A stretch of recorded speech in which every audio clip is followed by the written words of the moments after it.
When Lake Mitchell was created, they probably had no idea that planes would someday want to land on its surface. That idea is now being brought up in Mitchell City Council meetings, where an amendment is proposed to allow planes under 10,000 pounds and who stay clear of houses by 500 feet can officially take off and land on the lake.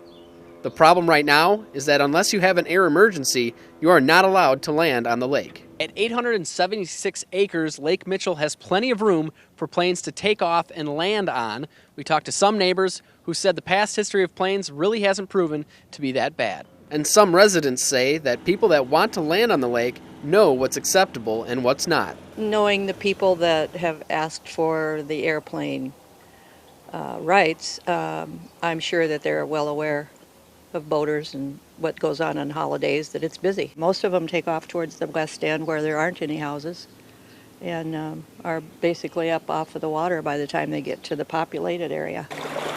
The float plane community is small in South Dakota, so a sudden explosion of seaplanes isn't realistic.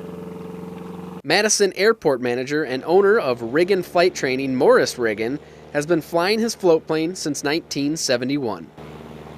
You want to be careful about the people who live on the lake. You know, I try not to make too much noise, like flying over their house unnecessarily. So who is actually in charge of the aircraft when it is landing on the water? They have one rule, and it states that boats have the right of way. So the FAA said each state needs to govern their own bodies of water. Morris, who offers float plane training, insists the respect between residents and the pilots is a very positive interaction between the two. The first thing we scope out is how much housing's around it, and we try to make our entry and exit to the lake so we don't fly over any houses.